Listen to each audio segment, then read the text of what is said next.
Guys, welcome back to our YouTube channel. അപ്പം നമുക്ക് ഇന്ന് ഓണത്തിന് പൂ പറിക്കാൻ പോയാലോ? കഴിഞ്ഞൊരു വർഷം പോയത് തന്നെ ഓർമ്മയേ ഇല്ല. എത്ര പെട്ടെന്നാ ഓരോ വർഷങ്ങൾ പോകുന്നു. കഴിഞ്ഞ ഓണത്തിന് ഡ്രസ്സ് എടുത്താൽ മാത്രമേ ഓർമ്മയുള്ളൂ. എത്ര പെട്ടെന്നാ ഓരോ ഓണങ്ങൾ പോകുന്നു. ഓണസദ്യ കഴിച്ചു, ഇക്കൊല്ലത്തെ ഓണസദ്യയായി. അതെ അതെ. പക്ഷെ നമ്മള് കണ്ണൂർക്ക് ഓണസദ്യ എന്ന് വെച്ച് കഴിഞ്ഞാല് മീനും കുറച്ച് എല്ലാം ഉണ്ടാവും. അതിൻ്റെ പേരോ വെറും സദ്യ മാത്രമായിരിക്കില്ല, അവിടെ നല്ല ടേസ്റ്റ് ആയിരിക്കും, നല്ല രസം ഉണ്ടാവും. പിന്നെ നമ്മൾ പണ്ടെല്ലാം ഇവരുടെ പ്രായത്തിൽ നമ്മളുള്ളവരെ സ്കൂള് വിട്ട് വരുമ്പോഴെല്ലാം നമ്മൾ പൂവെല്ലാം പറിക്കുമല്ലേ, വന്നപാട് പൂ പറിക്കാൻ പോകുന്നത്. നമുക്ക് കുറേ ഗ്യാങ്ങുകളുണ്ടായിരുന്നു. ഇപ്പം അങ്ങനെയൊന്നും ഇല്ല. ഇപ്പം എല്ലാവരും ഓരോരോ പഠിക്കുന്ന സ്കൂളിൻ്റെ അടുത്ത് തന്നെ. അപ്പം നമ്മൾ നടന്നു വരുമ്പോൾ തന്നെ റോഡ് സൈഡിലുണ്ടാവും. പിന്നെ നമ്മൾ പറിച്ചിട്ട് വരും, വഴിയിലേക്ക് പോകുന്നു സ്കൂളിൽ വിട്ട് വന്നാൽ. ഇപ്പോൾ ഇവിടുത്തെ പിള്ളേർക്ക് അങ്ങനെ ഗ്യാങ്ങും പുറത്തൊന്നും പോകാതുകൊണ്ട് വേറെ അതൊന്നും എക്സ്പീരിയൻസ് ചെയ്യില്ല. സോ ഓണം തുടങ്ങുന്ന സമയം തന്നെ പുറത്ത് പോയിട്ട് പൂക്കൾ മേടിച്ചിട്ട് വരിക. നമ്മൾ ഉള്ള സാധനം പറിക്കുകയാണ് ചെയ്യുന്നത്. അതുകൊണ്ട് നമ്മൾ വിചാരിച്ചു ഇവർക്ക് ആ ഒരു എക്സ്പീരിയൻസ് കിട്ടേണ്ടിയിട്ടും നമ്മളെ നൊസ്റ്റാൾജിയ എന്ന് റീഫിൽ ചെയ്യേണ്ടിയിട്ടും നമ്മൾ പൂ പറിക്കാൻ പോയാലോ എന്ന് നമ്മൾ വിചാരിച്ചു. സോ നമ്മൾ ഇവരെയും കൂട്ടിയിട്ട് അങ്ങനെ പൂ പറിക്കാൻ പോകാം. അടുത്തൊരു വയലുണ്ട്, നമുക്ക് അങ്ങോട്ട് പോയി നോക്കാം. അവിടെ പൂ ഉണ്ടോയെന്നൊന്നും അറിയില്ല. പണ്ടൊക്കെ നമ്മൾ അവിടെ പോകുമ്പോൾ ഉണ്ടായിരുന്നല്ലേ. ഇന്ന് അത്തം തുടങ്ങി, പക്ഷെ കുറച്ചാൾക്കാർ നാളെയാ പോടണ്ടേ, കുറച്ചാൾക്കാർ ഇന്നാ പോടണ്ടേ. പൂടുണ്ടോ നമുക്കറിയില്ല, കാരണം 11 ദിവസം വരുന്നുണ്ട്. അതുകൊണ്ടാണ് ആ ഒരു ഇത് വന്നത്, ഡൗട്ട്. പക്ഷെ നമ്മളെന്തായാലും നാളെയാ പോടുന്നത്. എല്ലാവരും പറഞ്ഞ നാളെ കേട്ടോ. ഇവരെ കാണുമ്പോൾ നമുക്ക് നമ്മളെ തന്നെ ഓർമ്മ വരുന്നത്. ഇവരെ പോലെ തന്നെ നമ്മൾ ഇത് ഞാനായിട്ടും അത് ഓളായിട്ടാണ് വരിക. വീട്ടുകാരെല്ലാം അങ്ങനെയാണ് പറയുക. എപ്പോൾ നമ്മളവിടെ ഒരേപോലെ ഇരിക്കും. ഇവരും അതുപോലെ. നമ്മൾ ഈ പ്രായത്തിൽ ഇതുപോലെ ഇറങ്ങി നടക്കില്ല. ഇങ്ങോട്ട് ഇതുപോലെ ഇറങ്ങി നടക്കില്ലേ നമ്മള്. അതന്നെ എപ്പോൾ ഒപ്പരായിരിക്കും. ചക്കിക്കൊത്ത ചകര എന്നൊക്കെ പറയും. ഇതാണ് നമ്മളെ വയല്. അപ്പം നമ്മൾ ഡെയിലി സ്കൂളിലെല്ലാം പോകുമ്പോൾ ഇതിലോട്ടാണ് പോകാറ്. ഇതിൻ്റെ അക്കരക്ക് നമ്മുടെ നാട്ടിലോട്ട് ഒറ്റ ബസ്സേ ഉള്ളൂ. അപ്പം അക്കരെ കൂടെ പോയാൽ നമുക്ക് ബസ് കിട്ടും. ഇതിലൂടെ അപ്പുറത്ത് റോഡ് വന്ന് അത് ഇപ്പം വന്നെയാണ്. നമ്മളൊന്നും പഠിക്കുന്ന സമയത്ത് അവിടെ റോഡൊന്നും ഇല്ല. പുഴക്കരയിൽ ചെറിയൊരു ഇതുപോലെയാണ് ഉള്ളത്. അതുകൊണ്ട് നമ്മൾ എപ്പോഴും ഇതിലൂടെ തന്നെയാണ് പോകാറ്. രാവിലെ 8 മണിക്ക് ഇതിലൂടെ പോകണം. പക്ഷെ നല്ല രസമാണ്. മഴക്കാലത്ത് കുറച്ച് റിസ്ക്കാണ്, വഴുതലുണ്ടാവും. പക്ഷെ ബാക്കിയുള്ള സമയത്ത് നല്ല രസമാണ്. രാവിലെ 8 മണിക്കെല്ലാം സൺറൈസുള്ള സമയത്ത് വയലിലോട്ടെല്ലാം പോകുമ്പോൾ നല്ല രസമാണ്. ഡ്രസ്സിൻ്റെ കളർ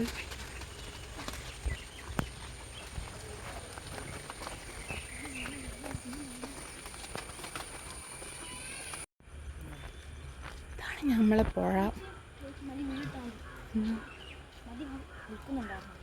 ഇവിടെ കുറേ പൂവുണ്ട്, പക്ഷേ ഇതിൻ്റെ ഉള്ളിൽ ഭയങ്കര ആഴമുണ്ട്. അവർ കൊത്തിയിട്ട് വെച്ചതുകൊണ്ട് നമുക്ക് കീയാൻ പറ്റൂല. കുറേ ഇതുപോലത്തെ സ്റ്റാർ പൂസ് ഉണ്ട്, ബട്ട് നമുക്കിത് പറിക്കാൻ പറ്റില്ല. ഇവിടെ ഇങ്ങനെ ഭയങ്കര ആഴമുണ്ട്. ഇപ്പുറത്തെ സൈഡിൽ നോക്കുമ്പോൾ ഭയങ്കര ആഴമുണ്ട്. അപ്പോൾ അതുപോലെ തന്നെ ഇപ്പുറത്തും ആഴമുണ്ടാവും. കീയാൻ പറ്റില്ല, ഫുൾ കാടാണ്. വല്ല പാമ്പാറ്റുണ്ടോ എന്ന് പറയാൻ പറ്റൂല. നമ്മൾ പറിക്കാൻ പറ്റുന്ന ഏതെങ്കിലും സ്ഥലമുണ്ടോ എന്ന് നോക്കട്ടെ. ഇതാണ് നമ്മളുടെ നാട്ടിലെ വയൽ.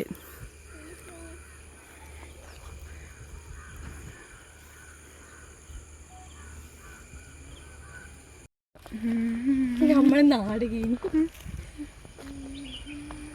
നല്ല വെയിലാണ്. ഇനി എപ്പോൾ ഇവിടെ മഴ പെയ്യാന്നൊന്നും പറയാൻ പറ്റില്ല. കുട പോലും ഇല്ല ഒരുത്തൻ്റെ വെയിലും. സോ മഴ വന്നാൽ നനഞ്ഞ് കുളിച്ച് പോകേണ്ടി വരും. നമ്മുടെ നാട് എന്തൊരു ഭംഗിയല്ലേ. ഇവിടെ നല്ല വെള്ളമുണ്ട്. ഇപ്പം നോക്കുമ്പോൾ വെള്ളം കാണുന്നുണ്ട്. ഇപ്പം നമ്മൾ വീണിട്ടുണ്ടെങ്കിൽ ഈ വെള്ളത്തിനുള്ളിൽ നമ്മളുണ്ടാകുക. രണ്ട് ചിമിട്ടുകൾ എപ്പോൾ എന്തെങ്കിലും വീഴാന്ന് പറയാം.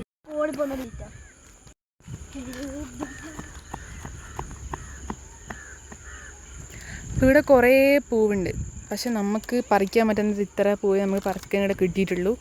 ബാക്കി ഇവിടെ വെറൈറ്റി പൂക്കളുണ്ട്, നമുക്ക് നോക്കണം. ഇവിടെ ഭയങ്കര ആഴത്തിലാണ്, അതുകൊണ്ട് നമുക്ക് പറിക്കാൻ പറ്റുന്നില്ല. ഇത്ര പൂ മാത്രമേ നമുക്ക് കിട്ടിയിട്ടുള്ളൂ. സോ നമ്മൾ അടുത്ത ലൊക്കേഷനിലേക്ക് പോവാണ് പൂ പറിക്കാൻ വേണ്ടിയിട്ട്. പിള്ളേരെയും കൂട്ടി വന്നു കഴിഞ്ഞാൽ ഇതാണ് അവസ്ഥ. ഇത് പുഴയിൽ പോവോ തോട്ടിൽ പോവോ കാണാണോ. ചെരുപ്പ് കൊണ്ട് ഇവിടെ ചാടി എടുത്തു. എങ്ങനെയാ എടുക്കുക ഇവിടെ വീട് കഴിഞ്ഞാല്? അടുത്ത ലൊക്കേഷനിലേക്ക് പോകണം. ഇവിടെ നിൽക്കുന്ന അത്ര സേഫ് അല്ല. ഇവർ ഇനി മിക്കവാറും പുഴയിൽ എടുക്കേണ്ടി വരും. കൈക്ക് കെട്ടണമെന്നും പറഞ്ഞിട്ട് ഫ്രണ്ട്ഷിപ്പിനെല്ലാം കൂടി ഇപ്പോൾ അങ്ങനെ ഇതെല്ലാം ഫ്രണ്ട്സുകളെ കൈക്കൊണ്ട് നടക്കേണ്ടി വരും മിക്കവാറും. ആത്മാർത്ഥ ഫ്രണ്ട്ഷിപ്പ്. ഇനി ചൊറി പിടിക്കുമെന്നല്ല ആർക്കറിയാം. ഒന്നിനാണെങ്കിൽ എല്ലാത്തിനും അലർജിയാണ്. നല്ലുണ്ട്. നമ്മളതേ കളിയല്ലേ. ഏതല്ലോ പറമ്പത്ത് നിന്നുണ്ട് പറിക്കുന്നത്. ഇനി പടി പ്രശ്നമായിട്ട് നമ്മളിൽ ഉത്തരവാദികളാണ്. അങ്ങനെ അടി ഏടുന്നല്ല വരുമെന്ന് പറയാൻ പറ്റില്ല. ഇതാണ് നമ്മളെ നാട്ടില്, അതെ ഇതാണ് മഞ്ചക്കുണ്ടെന്ന്. നമ്മളവിടുന്ന് കാണിച്ചുതരാം. അവിടെ ഒരു വെള്ളച്ചാട്ടം പോലത്തെ ഒരു സാധനമുണ്ട്. ഇതാണ് ഞാൻ നേരത്തെ പറഞ്ഞത്. ആദ്യം ഇവിടെ റോഡൊന്നും ഉണ്ടായിട്ടില്ല. നമ്മൾ ചെറിയ ഇതേനുണ്ടല്ലേ, വണ്ടിയൊന്നും പോകാൻ പറ്റില്ല. ഇപ്പം ഒരു നല്ല താറ ചെയ്ത് അടിപൊളി റോഡാക്കിയിട്ടുണ്ട്. അപ്പോൾ ഇരുട്ടാണ് എല്ലാവരും ഇപ്പോൾ പോക്ക്. അന്ന് കുറേ വീഡിയോസൊക്കെ നിങ്ങൾ കണ്ടിട്ടുണ്ടാവും ചിലപ്പോൾ ഇവിടുത്തെ അല്ലേ. ഇൻസ്റ്റാഗ്രാമിലെല്ലാം കുറേ കണ്ടിട്ടുണ്ട്. ഇവിടെ നല്ലേക്ക് പൂവെല്ലാം പറിക്കാൻ പറ്റും, പക്ഷെ പോയില്ല. ഇവിടെ ഉണ്ട്, ഞാൻ വരുമ്പം കാണാനുണ്ട് സൈഡിൽ സ്റ്റാർ പൂ ഉണ്ട്. പക്ഷെ ഒരു പൂ മാത്രമാണ് നമുക്കിപ്പോൾ കിട്ടിയിട്ടുള്ളൂ. എനിക്ക് തോന്നി കുറേ വർഷമായിട്ട് ഇപ്പോൾ ഇവിടെ സ്റ്റാർ പൂ മാത്രമേ ഉള്ളൂ, ബാക്കി പൂവൊന്നും കാണാനില്ല. പുഴ കണ്ടപ്പോൾ കാലുകളൊന്നും പറഞ്ഞിരിക്കുന്നത് രണ്ടെണ്ണം.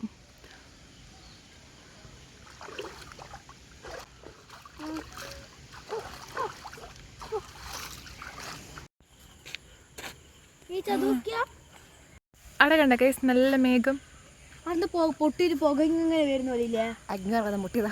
നല്ലുണ്ട് കാണാൻ. കുറച്ച് പോകുന്നോട്ടെ, സൂക്ഷിക്കണേ.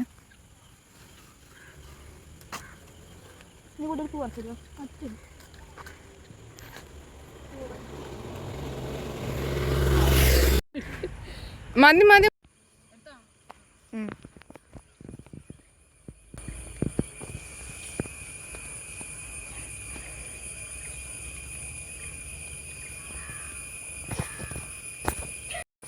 പൂവ് അങ്ങനെയൊന്നും കിട്ടിയിട്ടില്ല. അപ്പം നമ്മൾ വിചാരിച്ചു ചായ കുടിക്കാം. അതെ, അവിടെ തട്ടടല്ല ഒരു ചായപ്പൊടിയുണ്ട്, അവിടെ നമ്മൾ ചായ കുടിക്കാന്ന് വിചാരിച്ചു.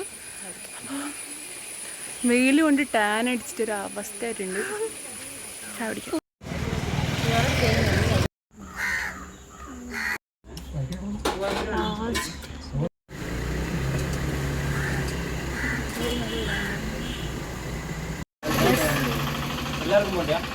രണ്ട് പോണ്ടാ മതി.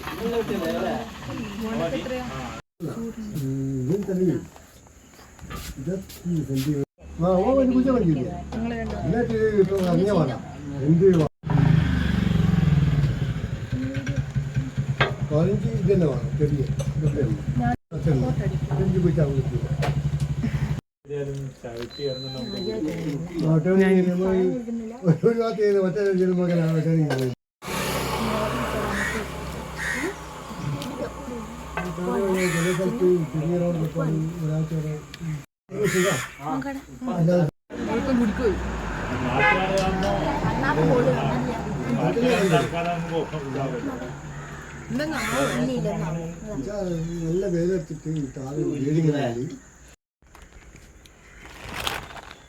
ഇതിന് ഉത്തരവാദി ഞാനല്ല.